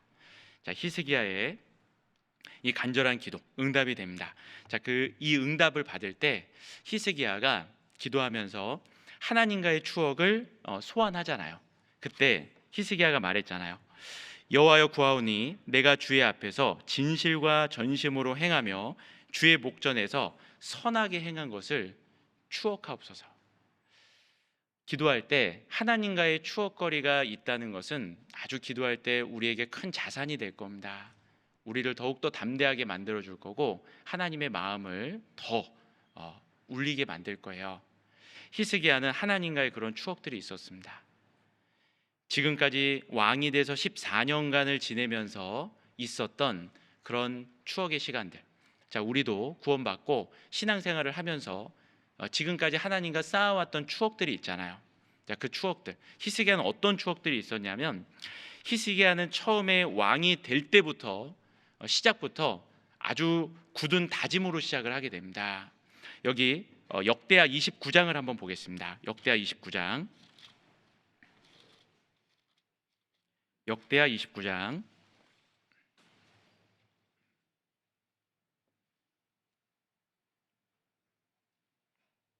2절 말씀입니다. 역대하 29장 2절 말씀. 자, 히스기야가 25세의 왕이 되고 나서 2절에 하나님은 이렇게 말씀하십니다. 2절 같이 읽겠습니다. 히스기야가 그 조상 다윗의 모든 행위와 같이 여호와 보시기에 정직히 행하여. 여기 다윗이 소환되고 있습니다. 하나님의 마음속에 늘 그리움을 줬던 다윗. 그런데 그 다윗의 모습이 히스기야에게 비춰져서 나온 거예요. 그래서 히스기야가 그 조상 다윗의 모든 행위와 같이 여호와 보시기에 정직히 행하여. 히스기야는 왕이 될 때 그의 아버지 아하스 왕은 악한 왕이었습니다. 우상 숭배를 퍼뜨린 왕이었어요. 그런데 히스기야는 아버지 아하스를 따르지 않고 그의 조상 다윗을 본받기로 마음에 다짐하고 결단했던 거예요. 처음 시작할 때부터 히스기야는 내가 이제 왕이 되었는데 내가 어느 길을 따라갈 것인가, 어떤 삶을 살 것인가, 이스라엘을 어느 방향으로 인도할 것인가. 그때 아버지의 길은 아니다, 우상 숭배의 길은 아니다, 비록 나의 아버지였지만 잘못된 길로 갔다, 인정을 따르지 않고 우리 조상 다윗, 하나님이 세웠던 마음에 합한 자 다윗, 그 다윗이 행한 대로 나도 살아가야 되겠다, 그 마음에 결단을 했던 겁니다. 그래서 하나님이 그 조상 다윗같이 행했다, 이런 칭찬이 아무에게나 들어갔던 것이 아닙니다. 4대 선한 왕들에게 들어갔는데 여기 보면 히스기야에게 이런 칭찬과 평가가 주어진 거예요. 그래서 하나님은 이 히스기야를 통해 그동안 보고 싶었던 다윗의 모습을 보면서 얼마나 기뻐했을까요? 하나님 마음도 굉장히 기뻤을 겁니다. 이것이 하나님과 히스기야의 하나의 추억이었을 거예요. 처음 시작할 때의 그 마음가짐과 결단. 자, 우리도 구원 받을 때 우리도 마음가짐이 그 처음 사랑이 있었습니다. 그것이 하나님과의 처음 사랑, 그 추억으로 남아 있는 거죠.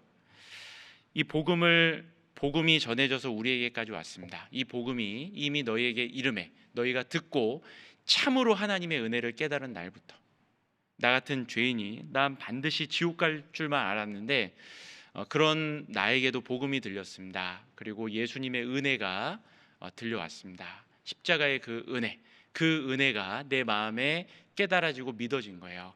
참으로 하나님의 은혜를 깨달은 날, 기쁜 날, 주 나의 죄 다 씻은 날. 우리도 구원받은 그 날이 있습니다. 그 순간이 있습니다.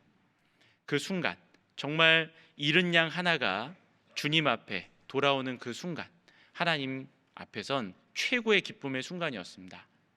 이뤄지지 않은 의인 99을 인하여 기뻐하는 것보다 죄인 하나가 회개하는 것을 하나님이 더 기뻐한다 하셨어요. 내가 구원받을 때 천국에는 큰 잔치가 벌어졌을 겁니다. 어쩌면 그 불꽃놀이도 했을지도 몰라요.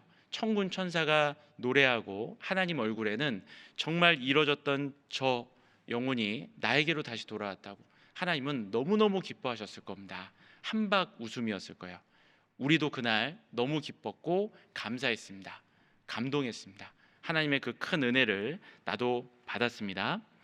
그래서 그 날을 우리는 늘 또 기억하기도 하고, 물론 그 날짜를 좀 잊어버릴 수는 있지만 내가 구원받았던 그때가 있잖아요. 그래서 우리는 그때를 간증도 합니다. 그래서 구원 간증하면서 다시 그때의 마음으로 돌아가기도 하잖아요. 우리 안에 추억으로 남아 있는 겁니다. 그러면서 정말 이제 구원 받았는데 주님이 날 위해 죽어 주셨는데 나는 주님을 위해 한번 살아봐야 되겠다. 이제는 지나간 과거의 삶은 정리하고 하나님과 동행하는 삶 이제 시작해야 되겠다. 우리 마음에 정말 그 순수한 믿음과 다짐의 결단들, 그 순간을 주님이 잊지 않고 기억하십니다. 우리 마음속에도 그 순수했던, 하나님 앞에 순수했던 다짐의 순간들이 있잖아요. 갈라디아서 2장입니다. 갈라디아서 2장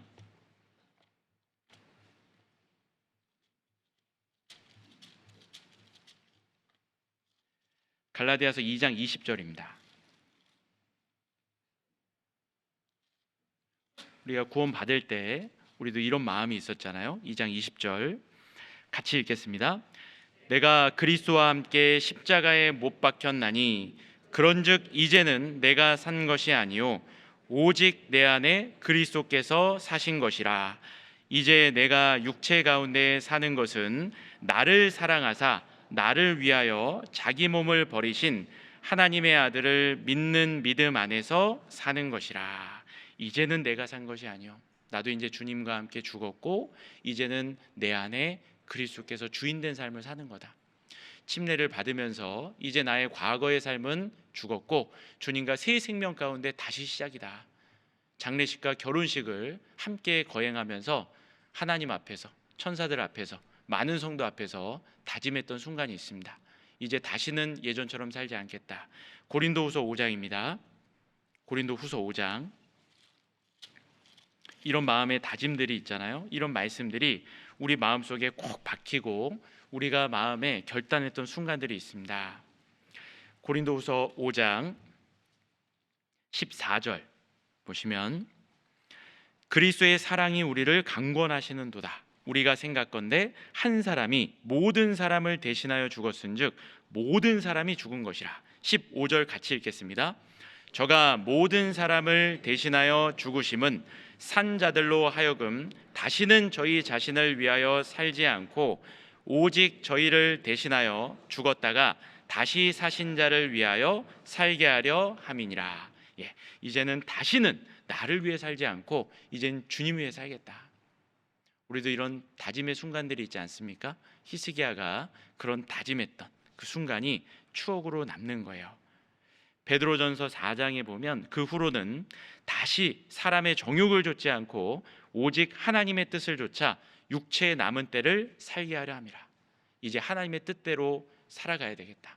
그리고 너희가 이방인의 뜻을 좇아 행한 것이 지나간 때가 조카도다. 지나간 때 충분히 했고 이제는 주님과 함께 살아야 되겠다. 우리의 다짐과 결단의 그 순간들 주님이 추억으로 가지고 있습니다. 우리도 그게 마음의 추억이었죠. 하나님과의 추억이에요. 그리고 히스기야 이런 또 추억이 있죠. 히스기야는 왕이 된 뒤에 제일 먼저 했던 게 뭐냐면 성전을 깨끗하게 했던 거예요. 역대하 29장입니다. 역대하 29장. 자, 역대하 29장도 한번 좀 잡아두시면 좋겠습니다. 역대하 29장. 히스기야가 다짐하고 나서 제일 먼저 했던 게 성전을 깨끗하게 했던 거죠. 역대하 29장 3절입니다. 29장 3절 같이 읽겠습니다. 원년 정월에 여호와의 전 문들을 열고 수리하고 왕이 된 그 첫 번째 정월부터 정월 1일부터 했던 게 뭐냐면 성전을 성결케 했던 거예요. 거기 방치돼 있었고 우상이 들어가 있었습니다. 그 히스기야가 그 모든 것들을 깨끗게 한 거예요. 그러면서 아주 빠르게 단행을 합니다. 여기 17절을 보겠습니다. 17절 같이 읽겠습니다. 정월 초하루에 성결케 하기를 시작하여 그달 초파일에 여호와의 낭실에 이르고 또 8일 동안 여호와의 전을 성결케 하여 정월 16일에 이르러 마치고 정월 1일부터 시작해서 16일 동안 1월 16일 날 마쳤습니다. 그래서 성전을 깨끗게 하는데 시작부터 온 힘을 기울였던 거예요. 자, 이것이 히스기야에게 정말 하나님과의 추억으로 남아 있습니다. 내가 왕이 되자마자 정말 하나님과의 관계를 바르게 세우려고 하나님의 임재의 상징인 성전을 깨끗게 하는데 이것부터 딱 시작을 했던 거죠. 모든 문제의 원인이 하나님과의 관계가 깨졌기 때문에 모든 문제가 발생했다는 것을 히스기야가 알았던 겁니다. 이 모든 걸 회복하려면 하나님과의 관계부터 지금 회복해야 된다. 그것부터 시작한 거죠. 여기 보면 6절입니다. 6절에 우리 열조가 범죄하여 우리 하나님 여호와 보시기에 악을 행하여 하나님을 버리고 얼굴을 돌이켜 여호와의 성소를 등지고 또 낭실 문을 닫으며 등불을 끄고 성소에서 분향하지 아니하며 이스라엘 하나님께 번제를 드리지 아니한 고로. 자, 이렇게 하나님과의 관계가 문제가 생김으로 말미암아 이스라엘에 많은 문제가 발생된 거죠. 8절에 여호와께서 유다와 예루살렘을 진노하시고 내어버리사 두려움과 놀람과 비웃음거리가 되게 하신 것을 너희가 목도하는 바라. 이로 인하여 우리 열조가 칼에 엎드러지며 우리 자녀와 아내가 사로잡혔느니라. 그래서 이 모든 환란의 원인이 하나님과의 관계가 망가져서 그런 거다. 그것부터 회복하자 해가지고 성전을 깨끗하게 했습니다. 그리고 성전을 정화시키고 이제 등불을 켜고 떡을 진설하고 하나님께 제사를 드릴 때 하나님이 그것을 너무너무 기쁘게 받아주신 거예요. 여기 35절 36절입니다. 역대하 29장 35절 36절 같이 읽겠습니다. 번제와 화목제의 기름과 각 번제에 속한 전제가 많더라. 이와 같이 여호와의 전에서 섬기는 일이 순서대로 갖추어지니라. 이 일이 갑자기 되었을지라도 하나님이 백성을 위하여 예비하셨음을 인하여 히스기야가 백성으로 더불어 기뻐하였더라. 이때 히스기야도 기쁘고 하나님도 기쁘고 온 백성이 하나님과의 관계가 바로 세워지는 이 역사적인 날, 이 날이 정말 추억으로 딱 남아 있는 거죠. 구원받고 우리는 어떻습니까? 우리도 구원받은 이후에 성전을 깨끗게 했던 그 순간들이 있습니다. 구원받은 이후에 성전은 무엇입니까? 바로 너희 몸은 너희 가운데 거하시는 성령의 전인 줄을 알지 못하느냐. 우리 몸이 성전이 됐잖아요. 성령님이 들어오셔서 내가 성전이 됐습니다. 구원받은 이후에 내가 성전이 됐는데 이제 하나님 앞에 합당치 못한 죄들, 이거 정리해야 되겠다. 구원받기 전에는 즐겨 하던 거, 그런데 구원받고 나니까 하나님 보시기에 부끄럽고 합당치 않은 거예요. 내 몸이 성전인데 이 몸에다가 안 좋은 것을 들이부을 수 없던 겁니다. 그래서 어떤 분들은 내 이제 구원받았으니까 이제 술도 끊어야 되겠다. 술을 끊어냈던 그 순간이 있습니다. 그리고 그동안 지긋지긋하게 따라다녔던, 진짜 중독됐던 그 담배도 이제 정리해야 되겠다. 담배를 끊어버리고 통째로 끊어냈던 그런 순간들이 있잖아요. 하나님 앞에서 합당치 못했던 것들, 깨끗하게 제했던 그 순간들이 있습니다. 내 몸을 가지고 하나님 앞에 죄를 지을 수 없다. 마치 요셉이 보디발의 아내의 유혹 앞에서 코람데오 신전의식이 있었잖아요. 유혹을 했지만 요셉은요, 내가 하나님 앞에서 어떻게 이 큰 악을 행하여 득죄하리까? 하나님이 보고 계신데 내가 어떻게 이 큰 악을 행할 수 있겠습니까? 하나님 생각해서 그 죄를 끊어냅니다. 청년이 무엇으로 그 행실을 깨끗게 하리까? 주의 말씀을 따라 삼갈 것이니이다. 하나님 말씀대로 죄의 유혹이 왔을 때 유혹을 뿌리치고 물리쳤던 그 승리의 경험들이 있지 않습니까? 그 순간 나도 기뻤고 하나님도 기뻤습니다. 그 순간에 하나님이 너무너무 좋아했던 거예요. 추억이죠. 죄는 독사의 독보다 무서워해야 된다는 그 말씀을 듣고 정말 악은 모든 모양이라도 버려야 되겠다. 내 안에 진짜 내 삶에 합당치 못한 작은 죄라도, 조그만한 누룩도 나중엔 결국 퍼지니까 이것마저도 제해야 되겠다. 그런 것도 하나님 앞에 정리하고 멀리 버렸던 때가 있습니다. 자, 그런 것이 우리 마음속에 정말 이 성전을 정결케 했던 그런 모습처럼 하나님 앞에 나 자신을 깨끗하게 하고 바르게 살려고 했던, 죄의 유혹을 물리치고 죄를 끊어냈던 그 순간들, 그것들이 우리 안에 기쁨과 추억으로 남아 있잖아요. 자, 히스기야가 이제 제일 먼저 성전을 정결케 한 다음에 그 다음에 했던 일은 무엇이냐면 유월절을 대대적으로 시행했던 거예요. 30장입니다. 역대하 30장. 자, 29장에서는 성전을 깨끗하게 했죠. 그리고 30장에 들어가면 유월절을 대대적으로 지킵니다. 여기 1절 보시면요, 히스기야가 온 이스라엘과 유다에 보내고 또 에브라임과 므낫세에 편지를 보내어 예루살렘 여호와의 전에 와서 이스라엘 하나님 여호와를 위하여 유월절을 지키라 하니라. 지금은 북이스라엘 남유다가 나눠진 순간이었는데 히스기야가 남유다뿐 아니라 북이스라엘도 통지해서 이제 성전을 정결케 했고 유월절을 지킬 테니까 누구든지 오시라고 해가지고 많은 사람들이 모여 들어왔습니다. 그래서 그 유월절을 시행하는데 근데 문제는요, 원래 유월절은 이스라엘 절기로 정월 14일이에요. 정월 14일. 그런데 성전 정결 마무리된 것이 1월 16일이었습니다.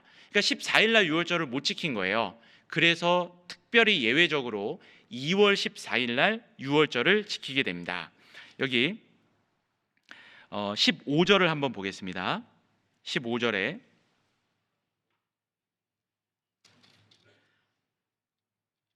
(15절에) 2월 14일에 유월절 양을 잡으니 그랬잖아요. 예외적으로 그렇게 한 거예요.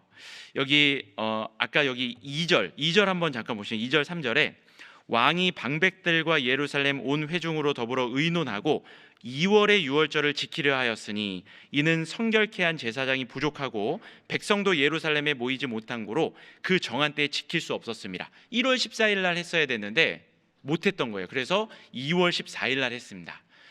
그리고 그 유월절을 지키는데 멀리서 이제 백성들이 오랜만에 유월절을 지키다 보니까 성전의 그 결례대로 제대로 다 정결케 못했던 거예요. 그래서 그 모습이 있었지만 히스기야는 이렇게 하나님께 기도합니다. 여기 19절 한번 보겠습니다. 19절에 결심하고 하나님 곧 그 열조의 하나님 여호와를 구하는 아무 사람이든지 비록 성소의 결례대로 스스로 깨끗게 못하였을지라도 사하옵소서 하였더니 여호와께서 히스기야의 기도를 들으시고 백성을 고치셨더라.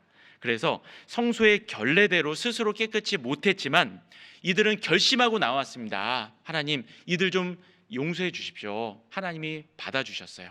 그리고 이 7일간의 유월절 무교절 절기가 얼마나 좋았던지 이들은 끝났지만 일주일 더 하자 해서 한 겁니다. 23절, 온 회가 다시 7일을 지키기로 결의하고 이에 또 7일을 즐거이 지켰더라. 그래서 7일간 연장해서 지켰던 거예요. 이렇게 하나님은 그들이 날짜를 제때 지키지 못했고 결례를 제대로 지키지 못했지만 그들의 마음, 진심 어린 마음을 다 받아주고 대대적으로 유월절을 시행하고 일주일 더 연장해서 시행합니다. 그 모습이 정말 하나님 보시기에 기쁨으로 받아진 거예요. 여기 26절, 27절입니다. 예루살렘에 큰 희락이 있었으니 이스라엘 왕 다윗의 아들 솔로몬 때로부터 이러한 희락이 예루살렘에 없었더라. 그때 제사장들과 레위 사람들이 일어나서 백성을 위하여 축복하였으니 그 소리가 들으신 바 되고 그 기도가 여호와의 거룩한 처소 하늘에 상달하였더라. 하나님이 기쁘게 다 받아주신 거예요. 이게 정말 얼마나 큰 추억이었겠습니까? 우리에게는 이 유월절이 있습니다. 우리의 유월절은 뭐냐면 우리의 유월절 양 곧 그리스도이십니다. 유월절은 출애굽 당시에 장자 죽는 재앙 때 그 장자 죽는 재앙에서 건진받은 날을 기념으로 해서 양을 잡아 드리는 제사예요. 근데 그 유월절 절기는 그림자고 실제는 예수 그리스도입니다. 우리도 그 주님의 은혜를 받았고 주님의 은혜 때문에 내가 살았습니다. 매 순간순간 매일매일이 우리는 유월절이 될 수가 있는 거예요. 예수님의 그 십자가의 은혜를 기억하고 날 대속해 주신 그 은혜를 기억하면서 그 은혜에 감사하고 찬양하고 간증하는 그날이 우리의 유월절이 될 수가 있는 겁니다. 어떤 특정한 날을 지켜야 되는 게 아닙니다. 우리는 그 의미를 생각하고 하나님께 감사하는 거죠. 우리도 정말 그런 날들이 있었잖아요. 내가 예수님의 은혜에 감사하고 감동되었던 그날, 구원받았던 그날도 있었지만 구원받은 이후에 살아가면서 갑작스럽게 어떤 말씀을 듣거나 찬송을 듣거나 아니면 기도를 하는 중에 아니면 간증을 듣는 중에 예수님의 그 십자가의 은혜가 내 마음속에 다시금 감동을 불러일으킬 때가 있습니다. 그리고 그 마음속에 정말 하나님에 대한 그 감사를 표현하고 간증하고 그랬던 순간들, 그리고 우리가 주님 위해서 이렇게 살다 보면요, 신앙생활하다 보면 애매한 고난을 많이 받습니다. 뜻하지 않는 고난, 때로는 내가 구원받지 않았으면 이런 고난을 받을 이유도 없는 거예요. 근데 구원받았다는 이유 때문에 받게 되는 그리스도인의 그 고난들이 있습니다. 그때 우리는 또 누구를 떠올리게 되냐면 예수님이 떠오르는 거예요. 예수님은 날 위해서 십자가에서 저렇게 죽어주셨는데 내가 이 정도도 못하겠느냐, 나도 이제 예수님의 은혜에 보답할 수 있는 기회가 나에게 주어졌구나 하면서 우리는 십자가를 지고 주님을 따라갑니다. 예수 죽인 것을 몸에 짊어집니다. 바로 그 십자가를 지고. 그래서 예수님 기억하고 날 대속해 주신 예수님 위해서 그 고난을 기꺼이 감당하는 그것들이 우리도 예수님의 은혜를 기념하는 유월절들이었던 거예요. 그런 날들이 우리 마음속에도 하나님과의 추억으로 아름답게 남아 있습니다. 그리고 히스기야가 결국은 이렇게 유월절을 대대적으로 시행한 다음에 그 다음에는 31장에 가보면 이제 11조가 온전하게 회복이 됩니다. 여기 열왕기하 역대하 31장 5절 6절입니다. 5절 6절, 왕의 명령이 내리자 곧 이스라엘 자손이 곡식과 포도주와 기름과 꿀과 밭의 모든 소산의 처음 것을 풍성히 드렸고 또 모든 것의 11조를 많이 가져왔으며 유다 여러 성읍에 거한 이스라엘과 유다 자손도 소와 양의 11조를 가져왔고 또 그 하나님 여호와께 구별하여 드릴 성물의 11조를 가져왔으며 그것을 쌓아 더미를 이루었는데 너무너무 많이 온 거예요. 사실 11조만 제대로 있어도 성전에서 일을 하는데 전혀 부족함이 없습니다. 근데 11조마저도 제대로 안 드리니까 성전이 방치되고 그렇게 돼버렸던 거예요. 그런데 11조를 제대로 드리니까 엄청나게 많이 쌓여가지고 7절에 보면 3월에 쌓기를 시작하여 7월에 마친지라. 3, 4, 5, 6, 7. 그러니까 한 5개월 정도 정리하는 데만 그 정도 걸렸던 겁니다. 그러면서 이렇게 말하죠. 10절 보시면 사독의 족속 대제사장 아사랴가 대답하여 가로되 백성이 예물을 여호와의 전에 드리기 시작함으로부터 우리가 족하게 먹었으나 남은 것이 많으니 이는 여호와께서 그 백성에게 복을 주셨음이라. 그 남은 것이 이렇게 많이 쌓였나이다. 정말 백성이 즐거운 마음으로 자원해서 헌신해서 11조를 가져옵니다. 그리고 그것을 쌓아 더미를 이뤄서 하나님을 섬기는데 전혀 부족함이 없었던 거예요. 자, 우리도 구원받은 이후에 이런 추억들이 있습니다. 구원받고 신앙생활 하면서 정말 받은 은혜 감사해서 뭐라도 하고 싶은데 이제는 자발적으로 뭐 헌금해라 하지도 않는데 헌금하고 싶은 거예요. 어떤 분은 정말 나도 헌금하고 싶은데 어떻게 해야 될 줄 몰라가지고요. 이 돈을 이제 사업을 마무리하고 돈을 이렇게 쌓아 왔는데 이게 헌금함에 이렇게 들어가지 않을 정도로 이렇게 가져와가지고 얼른 다시 가져가서요. 전화를 했습니다. 이거 저 헌금하고 싶은데 어떻게 해야 되냐고. 계좌번호 알려주니까 이제 계좌로 이렇게 넣어주고. 정말 우리도 어느 순간에 정말 하나님 앞에서 이런 나도 이제 11조를 드려야 되겠다. 온전한 11조를 하나님께 드려야 되겠다. 모든 것이 하나님께로 온 것인데 그 모든 것이 하나님의 것이라는 표현으로 나도 이제 시작해야 되겠다. 그 마음에 결단하고 헌금했습니다. 그리고 이제 교회당이 건축되고 수양관이 건축되고 해외 선교를 하는데 나를 위해서는 정말 한 푼도 쓰기 아까워하시는 분들이 정말 그 일을 위해서 많은 돈을 헌금하잖아요. 마음에 작정을 하잖아요. 그 돈 작정하면요, 그 돈 헌금하면 내 생활은 더 구차해집니다. 과부의 두렙돈처럼 내가 그 돈을 헌금하고 나면 나는 더 불편해지는 거예요. 이제는 더 먹고 싶은 것도 못 먹고 자녀들 뭐 사주고 싶어도 못 사주기도 합니다. 그럼에도 불구하고 날 위해는 못 쓰지만 주님을 위해서는 기꺼이 그렇게 쓰잖아요. 복음을 위해서 그렇게 쓰잖아요. 그런데 그것이 너무 마음에 큰 기쁨으로 남습니다. 하나님과의 그런 추억들이 있는 거예요. 자, 히스기야가 이런 충성스러운 일들을 했던 겁니다. 그것을 하나님께 기도했던 거예요. 이 일들을 추억해 달라고. 그리고 히스기야는 15년의 생명을 이제 연장을 받았습니다. 그리고 아수르의 침공 가운데서도 하나님을 의지해서 그들을 결국은 무찌르게 됐죠. 자, 그런데 우리가 기억해야 될 것은 히스기야가 정말 그 연장받은 생명 가운데 그 남은 또 연장받은 기간에 하나님과의 추억을 또 계속 쌓아 나갔던 거예요. 아수르와의 전쟁에서도 하나님을 의지해서 승리하고 내 힘으로 도저히 감당할 수 없는데 하나님께 기도해서 승리했던 경험들, 이루어 주셨던 기도 응답의 경험들이 있잖아요. 자, 그런 추억들이 계속 쌓아져 나가는데 근데 히스기야가 그 과정에서도 좀 잘못한 부분도 있었습니다. 그 기간에 아수르가 물리쳐진 다음에 바벨론 사신이 왔을 때 자기 무기고 내탄고 다 보여줬잖아요. 마치 자기 힘으로 한 것처럼 그렇게 드러냈던 겁니다. 하나님께 받은 은혜를 보답지 않았다라는 표현을 했어요. 그 교만이 있었습니다. 그런데 히스기야가 나중에 그 교만도 뉘우치고 바르게 또 살았습니다. 그래서 우리가 기억해야 될 건 뭐냐면 하나님이 우리에게 연장된 시간을 주시지만 그 시간을 어떻게 쓰는지 우리에게 또 달려 있습니다. 어쩌면 지금의 우리의 삶은 하나님이 연장해 준 특별한 그런 시간이라고 할 수 있습니다. 이 시간 동안 우리는 하나님과의 그 많은 추억들을 쌓아 나가야 될 겁니다. 사도 바울은 하나님과의 추억들이 많이 있었는데 그 추억들이 자신의 몸에 새겨져 있었거든요. 이 한 구절 보겠습니다. 갈라디아서 6장입니다. 갈라디아서 6장.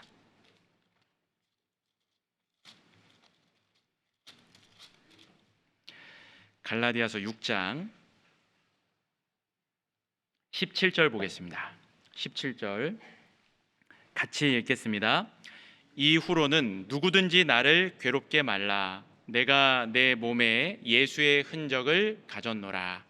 사도 바울은 하나님과의 많은 추억들이 있습니다. 그 엄청난 추억들 가운데 복음을 전하면서 그 추억들이 몸에 새겨져 있었죠. 내가 내 몸에 예수의 흔적을 가졌노라.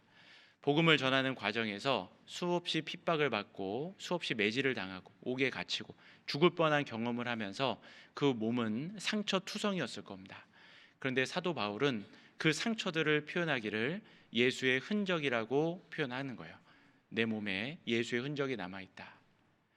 우리도 몸에 남아있는 그런 흔적들을 보면서 그때 일을 기억하잖아요.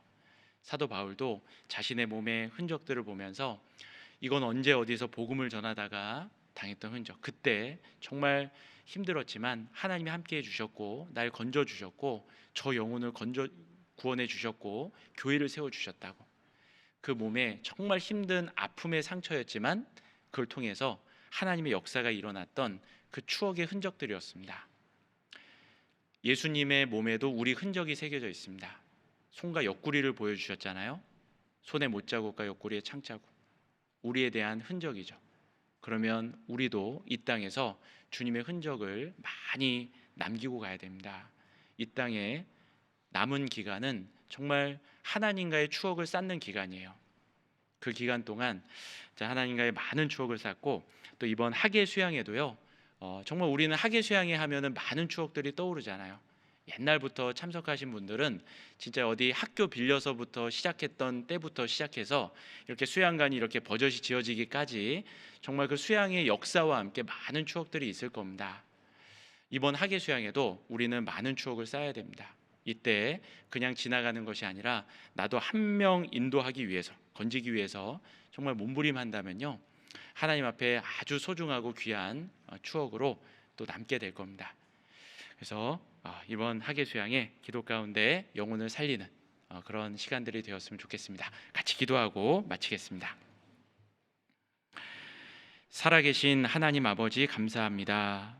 우리를 구원해 주시고 하나님의 은혜 가운데 살게 해주신 것 감사합니다.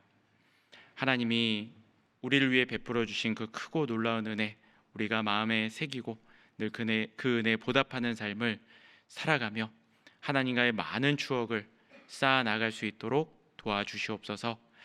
하나님께서 우리에게 허락해 주신 이 연장된 시간, 우리가 헛되이 보내지 않고 주님과 복음을 위해서 바르게 살아갈 수 있도록 인도하여 주시옵소서.